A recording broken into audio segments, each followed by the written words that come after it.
Hello and welcome to LFAircast. I'm Jamie Faulkner, the founder of LFAircraft, and I'm in Manchester, United Kingdom. This is my team.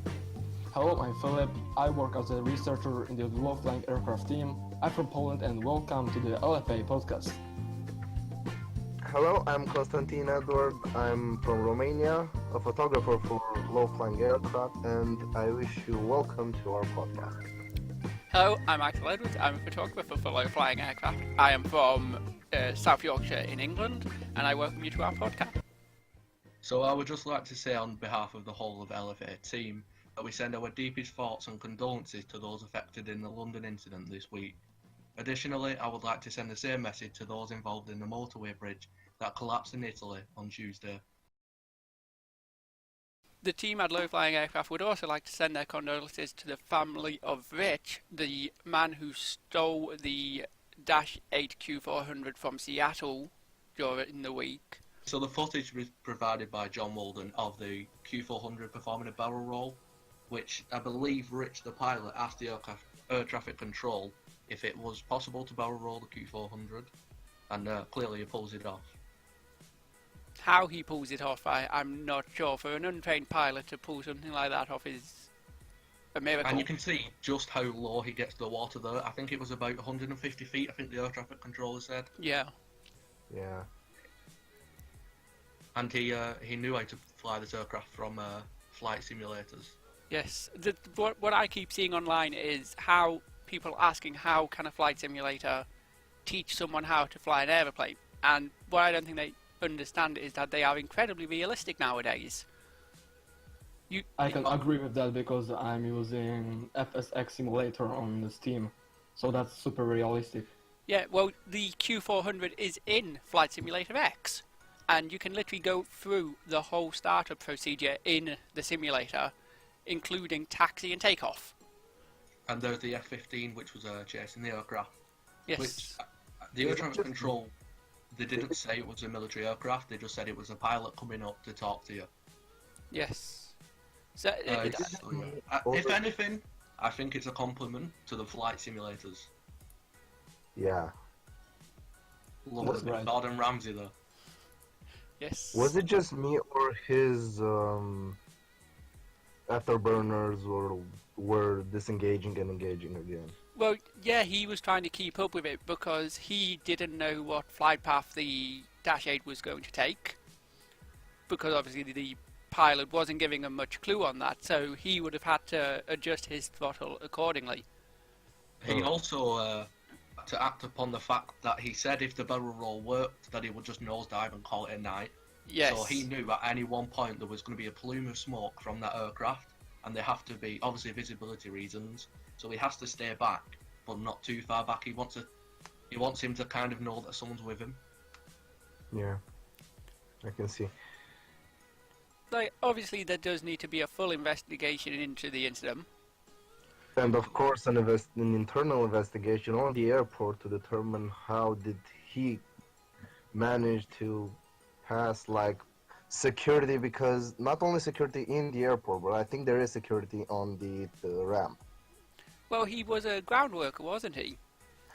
Yeah, but when you start taxiing, there is some police or some sort of police on the ground, always, right? That's what I think. Not always. Not always. It's only in very, very busy airports like Washington and, say, London Heathrow will have armed police on the ground.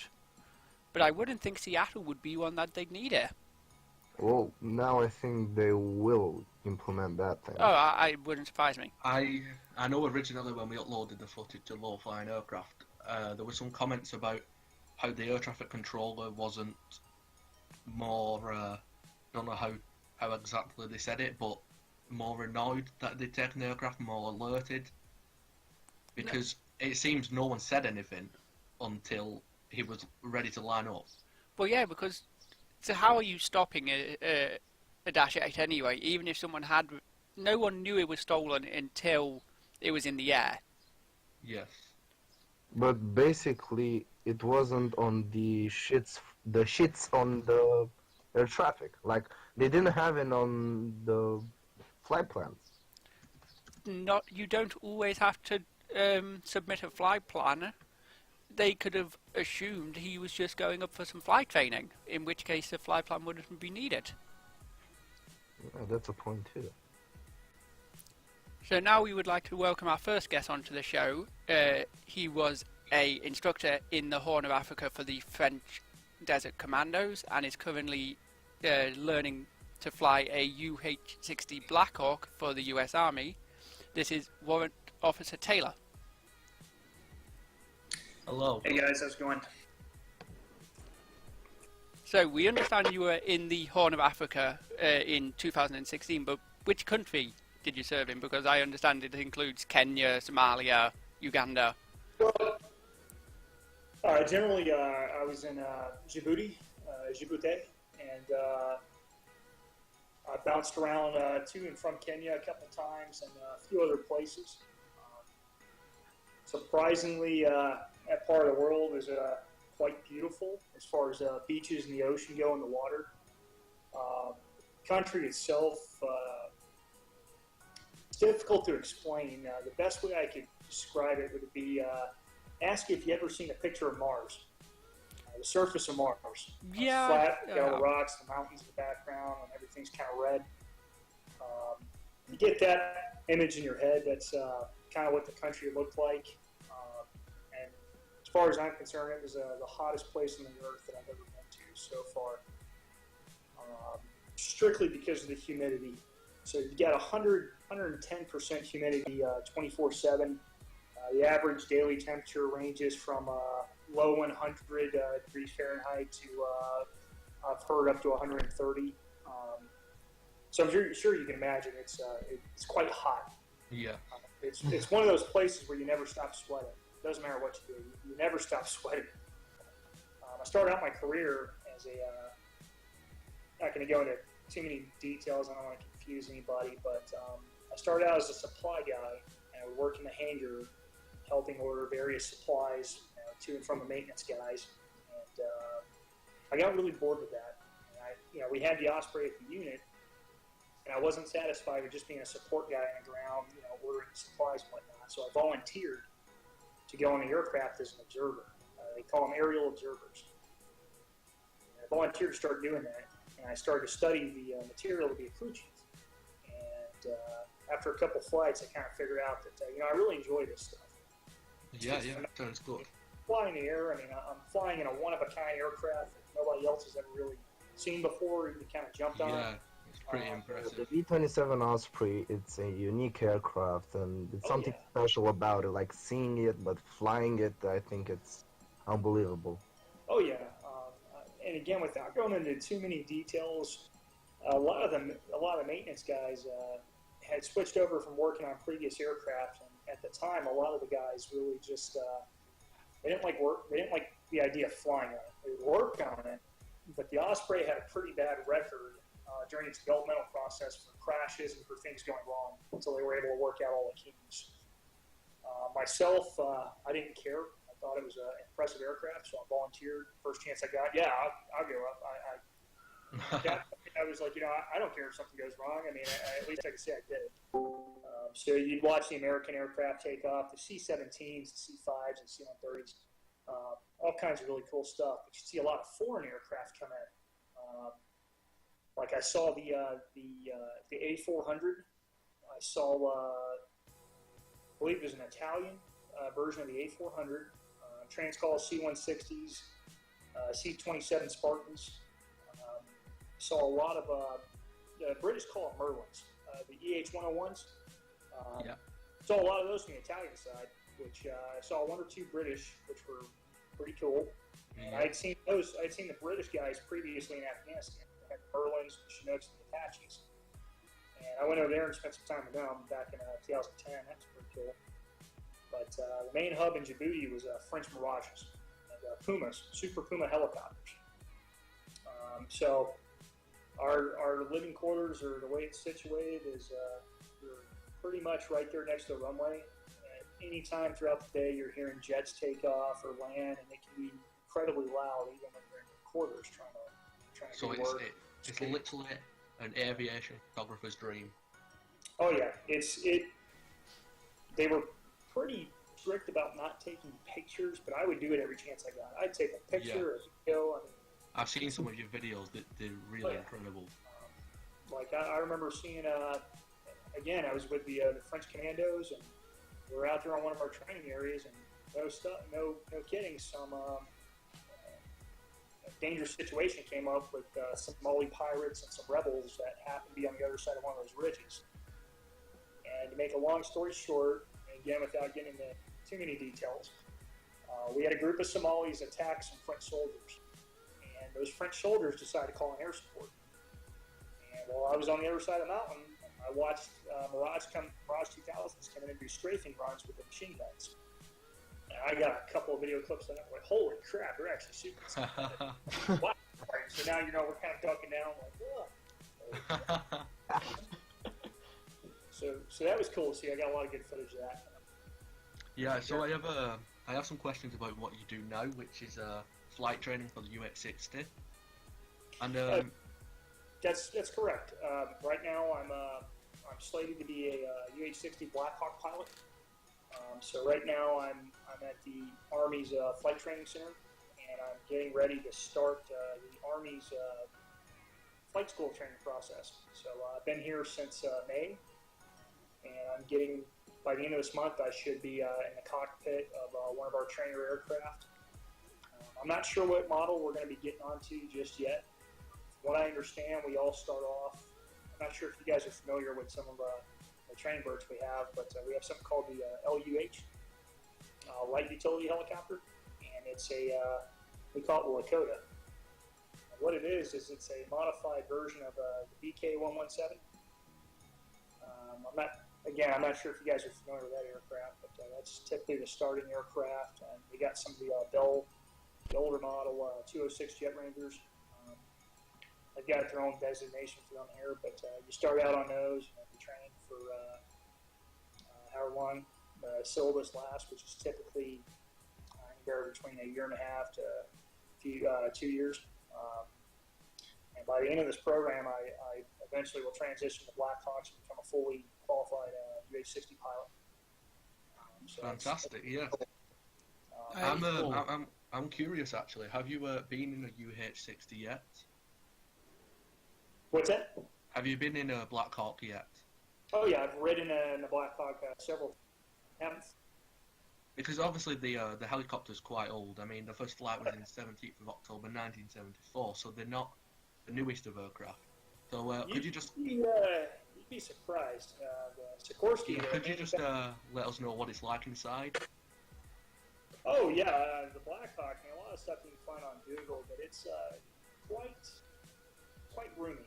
There's you got a lot of room to stretch out. You can fit roughly, they say you can fit 11 to 12 guys on there, but to be perfectly honest, if everybody's got all their gear, and we're talking a rucksack, weapons, and equipment, you're not going to fit all 12 guys on there, not unless they pack light. But it is roomy. It's fast. God, it's fast. Surprisingly, I big fan of a Black Hawk. Very versatile aircraft. The model that I'll be flying once I get back to my unit after I leave here and I go back to where I'll be stationed at is a medevac version. Yes. So my specialty once I get out of medevac, aeromedical evacuation. So that's looking forward to that. Doing a lot of the hoist training, which is where they have again, I don't know if you guys are familiar. So if I say anything and it kind of confuses you, or you're not sure what I'm talking about, just by all means, just let me know. Of course, yeah.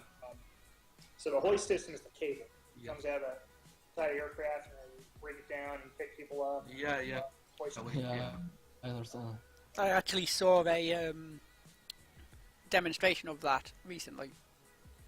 Yeah, I've actually got some pretty good video of that. I was trying to send you guys. Some of the videos that I have are, they're over a minute or they're 2 minutes, maybe a little bit longer. So it is somewhat difficult to send it to you via the messenger. But if you can send that video to us, we can include it in the podcast. So if you can manage to get it over to us, please do. Oh yeah. So at the base I'm at, granted, when I was in Djibouti, there's a crap load of aircraft constantly. Saw pretty much saw a couple of Rafales. Yes. The twin engine French jet looks like a Eurofighter 2000. Yeah. Yeah. Typhoon. Saw a couple of those in the French. Let me tell you, those were impressive. Oh, they are. I was at a big air show in England recently called the Royal International Air Tattoo.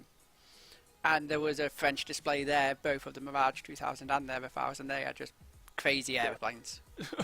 They're pretty impressive when those things go. I compare it to. I'm a big fan of the F-15, the F-16 series. I know they're American aircraft, but they're operating all over the world. So far, I think my favorite version of the F-16 I've seen was the Israeli and the Greek. Have some really cool, highly modified versions of the F-16. I love F-16, man. Yeah, with the conformal fuel tanks on it. Those things are pretty cool. Saw a couple of those in Djibouti as well. Here where I'm at, primarily, we see helicopters. It is a helicopter training facility. Majority of the aircraft I see are Black Hawks or the Chinook. We have a lot of those. There are Apaches here. We got the Apache, but they do operate on the other side of the base, so they don't necessarily fly over where I'm at that often. And I'll tell you, the Apache is a remarkable aircraft, but it is extremely complex as far as the systems on it go. And a lot of the guys here, we always joke that they don't fly that much because they're always broke. Because they're always having an issue with the system or something. But we see Apaches here. I always wanted to be an Apache helicopter pilot until I actually sat in one. And Okay, so according that you are flying on UH-60s, so have you chosen this bird or you were assigned to it? Right now, my only experience is actually flying in the aircraft as a passenger. I've flown it multiple times as a passenger. I have been assigned to pilot it. That'll come later on, down the training pipeline within the next year or two. I'll finally be flying the aircraft. Have you ever seen close or in the air while being assigned to a mission the A-10s? Oh yeah. Oh, the tank busters, they're impressive. The 8, I've seen the demonstration. I've seen them on what we call them ranges, where they go and they practice bombing runs, or they practice engaging targets with the main cannon. And there's nothing quite like it. The closest thing I can tell you as far as the sound goes is it sounds like a chainsaw. It sounds like going on. So it's incredibly intimidating then. Very, very. Just looking at the thing on the ground, you see that minigun, you're like, wow. And you So find out. You find out the entire airframe, the entire airplane is built around that gun. So that's pretty impressive. Like the gun runs the length of the aircraft. It's huge. Well, I'm sorry, go on. there was one thing I heard recently about the A-10 that if the aircraft is flying straight and level and fires a gun, it will actually slow down from the recoil quite significantly. Yes. From what I understand, granted, I'm not the expert. When I've talked to some of the pilots, they only do a few seconds, like a 2 to 3 second burst because of that. They're like, yeah, if we're in straight level flight or we're at a nosedive angle of attack, we put a couple degrees down and we pull that trigger, it's like that thing will slow that aircraft down. That is interesting. If you're at full throttle and you let off the burst, I'm interested to find out what aircraft you have seen when you've been on operations. Have you seen any of the newer ones, F-22, F-35s? I've seen the F-22. Never overseen. From what I understand, we've only used it to once or twice, and that was recently. Syria and Afghanistan. The only time I've ever seen the F-22 was a few years ago in 2011 and in 2014. I saw the air show. I actually saw one at the air show. They had it on display. Then later on, they did their actual demonstration. And you could go up to the aircraft, but had it roped off with security. So you're not allowed to get within 5 feet of the aircraft on any side. They had all the special features it has. Everything is covered up. You could only see the body. Granted, just for me, that was cool enough. I mean, I've never been that close to that kind of aircraft. So just to say I was able to get within 5 feet of an F-22 is pretty impressive. The F-35, similar situation. I saw the F-35 in 2017. I saw it last year for the first time. I saw it on display at one of the Air Force bases not too far from here. And again, I was not able to get close. The security on those things, they're pretty tight when it comes to security. But that's it's really understandable. Yeah, it's an impressive aircraft, but I just my personal opinion, there's been a lot of money spent on that aircraft, and they're still not able to get certain things on to work, or certain things that have already been invested in, they're not available yet. So yeah, but always... I understand that. Yeah, the majority view seems to be that it's a waste of money. But the way I see it is it's air defense, so you know it's incredibly important. I can agree, but at the same time, I can also say I think you're still trying to figure out exactly where it stands as far as they want to use it. They're not really necessarily going to use it anytime soon. They're still making them. They're having a hard time to get other countries to kind of hold up their end of the bargain as far as countries that want the aircraft.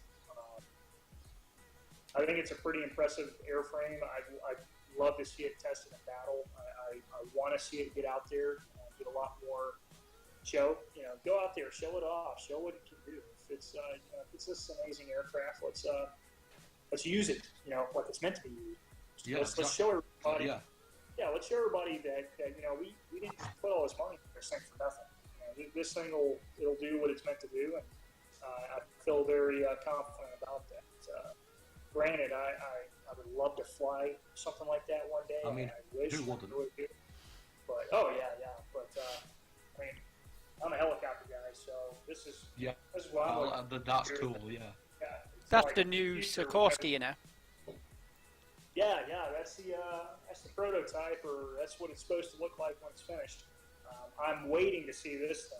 That eventually that's going to replace the Black Hawk. So if I'm still around by then, I should be flying that someday. That kind of reminds me of the F-35 as how futuristic it looks. It looks like something out of Star Wars. Well, I remember I did pick up the helmet. I had the display set up and everything. Had it at the air. And I could not believe the size of the helmet and just what they said this thing could do. It reminded me of something an astronaut would wear. Yeah. And it looked like something out of Star Wars. Like you put this giant helmet on. It's got all these sensors, and apparently you're able to see through the floor. You're able to see what's behind you. Like it's amazing how they're able to integrate all those systems, the digital displays, and all the features of the aircraft. It's so advanced. I mean, I'm pretty sure everything on there is touchscreen. Like the MFDs, the multifunction displays are all liquid crystal touchscreens. Like it's the most advanced thing that's ever come out. That helmet has to be heavy. That's what I was thinking.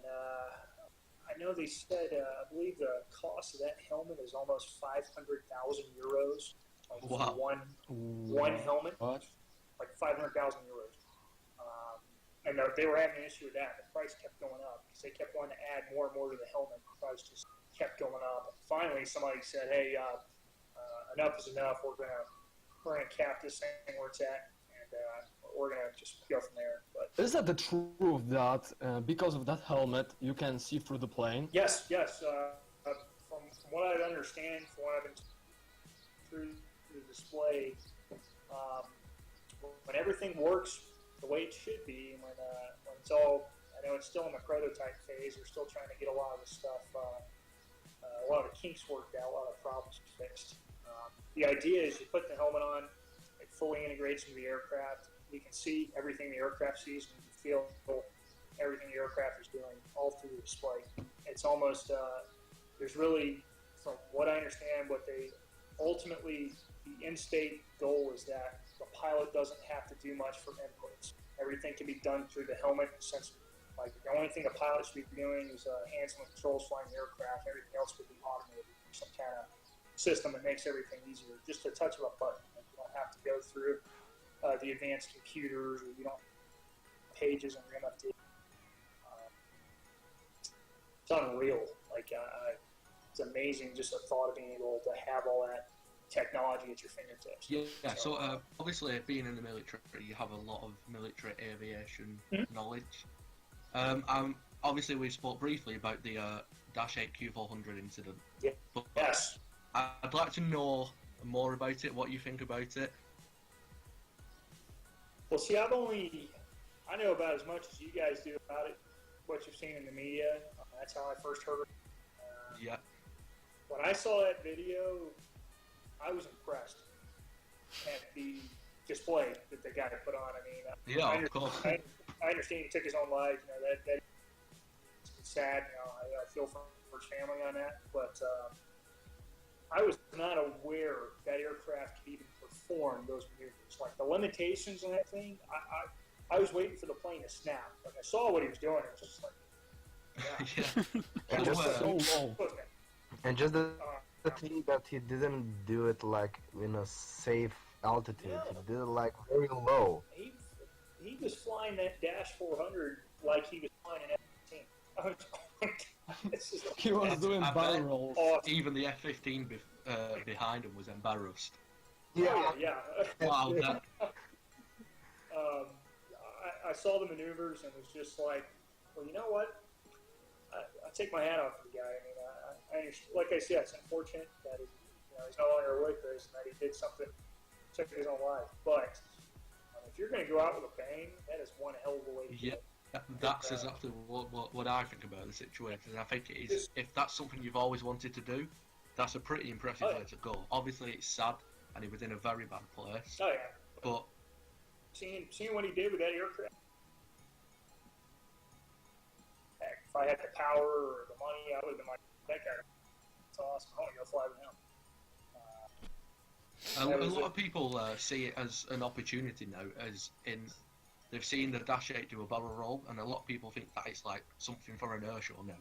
They're like, Well, so it can barrel roll, let's do it. But I don't think they really understand. If I were to say there is a positive that came out of the whole, it's a terrible situation, but the positivity that I would say out of this, now we're all well aware of what a Dash 400 can do. If that doesn't put your market value up, I don't know what else will. Everybody would want a Dash 400 in their fleet now. That way they know, hey, pretty remarkable aircraft. We can do some pretty awesome stuff with this. If the situation, God forbid, ever happened. He was like, hey, I'm flying an airliner, let's do the barrel rolls. Yeah, you guys want to wake up everybody in the back? Hey, check this out. What it is two guys in the cockpit arguing, and well, not arguing, comparing. Too low terrain. You're going to barrel roll? No. You want to? Yes. All right, let's do it. You're living crap at everybody in the back. I think I think obviously this event's going to be remembered throughout history now because it's not common at all. But I think the one quotation he said about if the barrel roll doesn't work, I will nosedive and call it a night. I think that will be what will be remembered forever. True. That's famous last words. Well, I mean, if the barrel roll doesn't work, I'm just going to call it off. We'll try again next week. FSX for a minute, and let's do a few months of Flight Simulator X again. Maybe if this guy can do this only in Flight Simulator, maybe I can learn something in Plus of it. I would. Now again, I don't. My personal opinion, if I'd have been the F-15 pilot, I would have been impressed. I'm like, holy, all right, okay. This guy's doing that. That is impressive. But you got to look at it as the reason they're is they didn't know if it was a terrorist attack or if it was some guy hell bent on trying to ram his airplane people, or that's where the safety thing would come from. There's the whole point of the planes being there would be to get the guy to stop what he's doing, return to either the airport or a local where he can land safely without hurting anybody. And even though he did what he did, obviously he had some concern for people on the ground because he took the aircraft and crashed it on an uninhabited island. He obviously had no intentions of anybody except himself. And for that, I would say, hey, good on him. Good on him. Yeah, he did say to the air traffic controller that he wants to just do it. He doesn't want to hurt anyone else, and he apologizes to his family. Yeah, it's a terrible situation. My question would be, how does that happen? Like, there are so many people that work on these airplanes, and there's a systems of checks and balances. There's always a supervisor. There's always somebody that you got to report to that's going to be observing your work and wants to know what, have accountability of all their employees. Yeah, we at the start of the podcast, when we give our own opinions on it, we was confused as to how it actually happened. How he managed to take that. I mean, for the guy to just jump in the aircraft, start off, taxi out to a runway, and take off, that is that's almost unheard of. Like that, because there's so many different levels of security and different people you'd have to go through just to be able to do that. Unless he was in a position where he was just had a lot of trust and confidence, and he just snapped, decided one day, I'm done, I'm finished. So I would like to know the guy was able to get away with it per se, because that's not something I normally happens. This isn't just that's not a very common occurrence here. Yeah, I mean, obviously until the full investigation has taken place, we can't really say what exactly what was going through his head, because I know he did ask if he landed it, could he be a pilot for Alaska, which I think is, I mean, he's obviously always wanted to fly. Yeah. Which in a way is kind of sad that this is the way he had to do it. Well, I would also say it's maybe a few years ago, for example, and it's not really well known, but in the mid-'70s, there was a young enlisted soldier, or we call them Marines, or young enlisted Marine, the U.S. Marine Corps, that was a mechanic on one of the fighter jets. And same exact scenario. He decides one day that, well, fuck it, I'm gonna go fly. I don't feel like being the guy at the bottom of the totem pole today, so I'm gonna go fly. Always wanted to fly. He stole a Marine Corps jet that he took off. He did barrel rolls, backflips, flew it like a fighter pilot. But he brought it back. He got into trouble. He went to jail. They were going to kick him out. Long story short, they ended up giving that kid a job, and he became one of the best test pilots we ever had. So, I mean, it just goes to show, it might be a good way to get your foot in. I mean, you did show the world what you can do, so I don't know, maybe there's somebody that would be a little bit more understanding and optimistic that could help this person out. But I don't know, you never know. But different times, different places, different people, of course, different situations. I'm not saying by any means that I think anybody should go try to steal an airliner and take it for a joyride. I don't recommend that. I'm not saying that at all. But no, we saw that. A lot of us were just, wow, I really just could not believe the performance of that aircraft. I was impressed, not only by his skill of what he was doing, actually completing those maneuvers. There was one where I actually thought he was going to look like he did a backflip. Yeah, it was incredible. Yeah. But the performance on that aircraft, just I was amazed it was able to do. I never would have thought Dash 400 could do that. That is even capable of doing. I was under the impression that with a lot of these big aircraft, if you roll it over, it's almost impossible to recover if you don't have the altitude. So to see him do something like that at such a very low altitude was impressive. Well, yeah, it's almost Sorry, go on. Well, sticking on with large aircraft doing impressive things. I think Recently, you're on about the though, Volk. recently the Farnborough Air Show had the new version of the C-130, and the pilot actually looped it. Again, impressive stuff. Very impressive stuff. New technology. I would never have recommended to anyone to try to do a loop C1, but the fact that they can do it now, that's pretty awesome. That is impressive. And I don't know if you've ever seen one where you have a C-130 take off in half the space it would take for a normal airliner and take off on a takeoff and just go straight up. Pretty impressive. Oh yeah. Or if you ever seen a C-17 do that, that's even cooler. Watching a C-17 do a short takeoff. Yeah, I think I have a few years ago, again at an air show. I actually think it was a US one as well. Had came over with some supplies for one of the aircraft in the display. Yeah. I have to dig it up in my hard. I've got a pretty cool picture of an American C-17 and a British C-17 together in Afghanistan, being unloaded at the same time, like right next to each other, same airbase. Pretty awesome. I wish I could see that. What's that? I wish I could see that. Well, I mean, I'm not going to sit here and try to. It's not my goal or job or anything. Try to recommend anyone to join the service, but if you're wanting to spend a lot of time around military, either way. Yeah, about that, I'm actually curious as if you'd ever go into commercial aviation. Absolutely. That's actually my ultimate. So I'm in the reserves, meaning after I leave here, after my 2 years is done here, I'll leave here, I'll go back home, and I'm in the reserves, which means once anywhere, means you come in monthly, kind of like part-time, and I'd be a part-time black hawk, still have a civilian career. So I still have a civilian job, normal everyday life, but just, sometimes during the month I go into the unit and I spend time in the Army.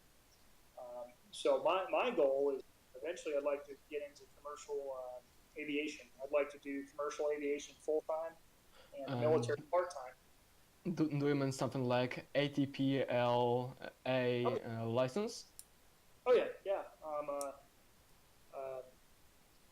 Now, since I am a helicopter pilot, I basically have to do a rotor transition program, which is where basically they take your helicopter skills and it all counts for something, and they just put that towards transition. So it counts, right?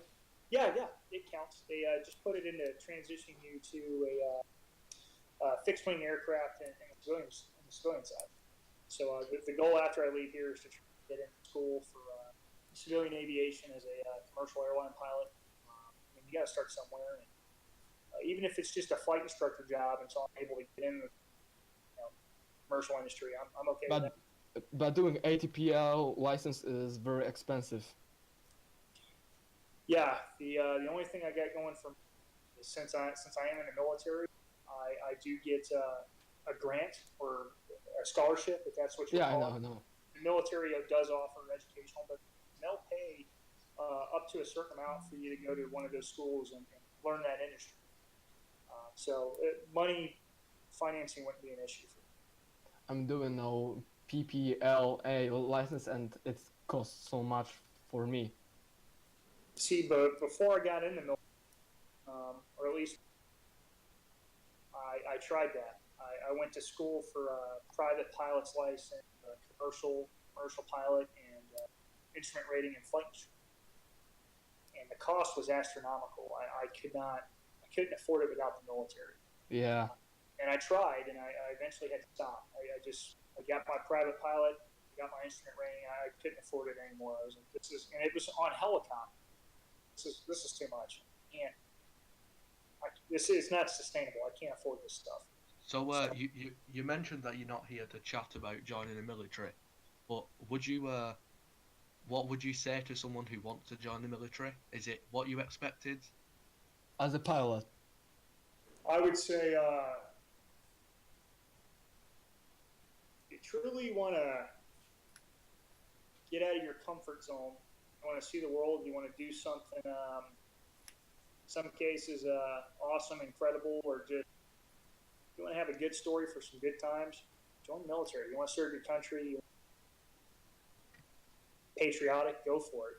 But the opportunities that the military will make for you are immeasurable. Like the skills that you learn in the military, the discipline, the trade skills, all that transitions into a civilian life, back in a normal life when you get out of the military.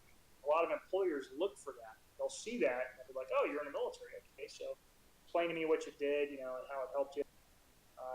But it sets you up for the rest of your life. It builds a foundation. If you choose to go to college, that's great too. You could always go to college while you're in the military. There's all kinds of. The biggest takeaway I would say from the military is that it's a building block for your career, and it's the foundation for the rest of your life. Skills you learn here stay with you all throughout your life. As far as aviation goes, if you want to get into aviation, military is a great way to get into it. Even as a mechanic, you can learn the airplane inside and out. You could go to school, you could study, and eventually build yourself up to go to flight school and become a pilot, like I've done. With aviation in the military, do you recommend the army, or do you is the, for example, the Air Force? Well, for that, I would depends on what you want to do. Now, I know the UK, for example, or United Kingdom. You guys have Royal Marine and the Royal Navy. So everybody's got a little aviation component in it. So it all comes down to what do you want to do? Do you want to fly helicopters? All right, let's talk about that.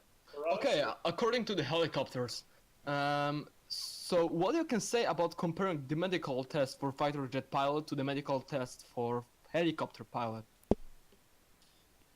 I can't say. I really can't say. I don't have a lot of experience for fighter pilots. I mean, being a helicopter, I'll tell you, the physical, and it varies from country and military, but the physical, it's not incredibly difficult, but it is thorough. They want to make sure that you're physically okay, that your body can physically survive what's going to be happening when you travel through the air, that you're mentally, that you're capable of understanding everything that's going on around you. Because you have some guys, they get up in an aircraft and they start losing their mind, start freaking out, or they start experiencing some kind of medical phenomena, there's physiological issues that they're not aware of. So it all just depends. I would say, just from what I've been told and from what I've read, the fighter pilot physical is a lot more strenuous. There's a lot more to it. Like if you have high blood, any kind of issues that they could see as a potential problem during your flight training would most likely get you disqualified as far as like the fighter jet guys go. For me, what I just typically I just ask, do you like fighter jets or do you like helicopters? Do you like big cargo planes or do you like helicopters? Because if you want helicopters, by all means, Army's the way to go. The Army has the helicopters. The whole point of the Army helicopters are to support the guys on the ground. The whole reason for the Army having the helicopters. And naturally, the Air Force usually has all the fighter jets, all the big aircraft. So it all just depends on what you want to do. There's opportunities across the board, and every single component, every branch. Even what I learned from the French, just different opportunities. But for the most part, every Army, Navy, Air Force, they all have some kind of air. And if you score high enough on the aptitude test, like when you take your entrance test to get in, if you score high enough and you qualify for an aviation job, I would say for a person coming off the street or coming right out of school, that's the best place to start if you want to get in the aviation industry. Get some experience with the military, whether it's working on the aircraft, flying them, starting out working on them, and then moving up to flying them. Go for it. Sky's the limit. There's just so many opportunities. It's pretty much, you're only limiting, your imagination is the only thing that's going to limit you. For the most part, as long as you meet the qualifications and you try to get it, you never know till you try. Try to get it. For the the most part, you can pretty much go anywhere and do anything. The opportunities they're everywhere. Okay, so What's that? go on.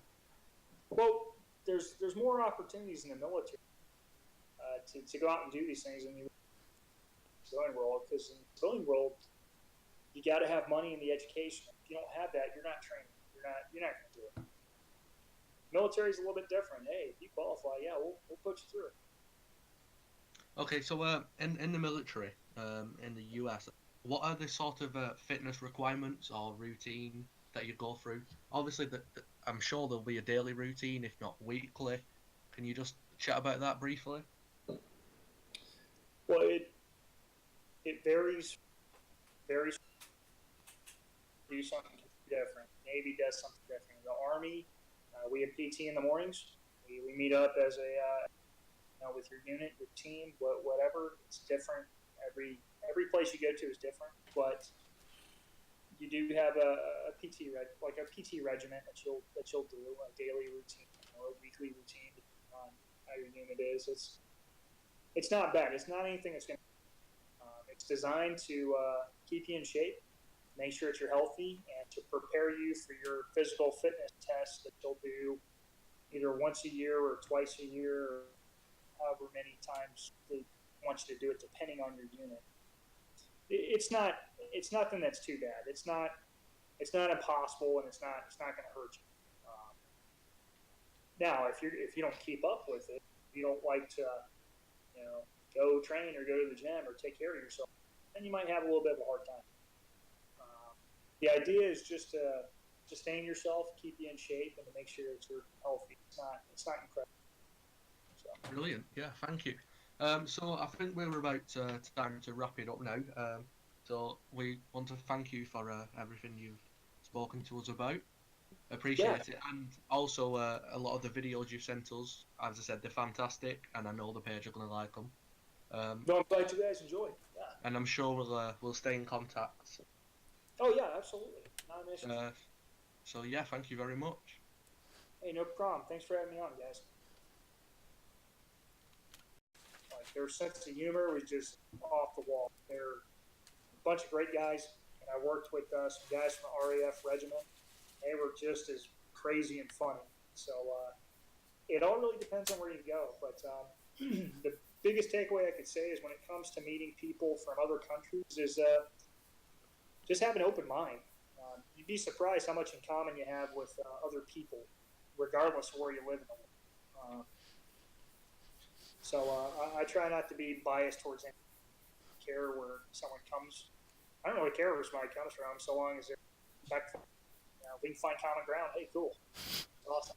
The only people I'll say I kind of watch might be the Russians. Say watch everybody else. But thanks for having me on, guys. I got to get back to it. So, Yeah, thank you very much for coming on. Yeah, guys, we'll be in touch. Thank you. Yeah, we thank you. Thank you for watching this week's podcast. You can subscribe to watch more, and our social media links are in the description. See you in the next one.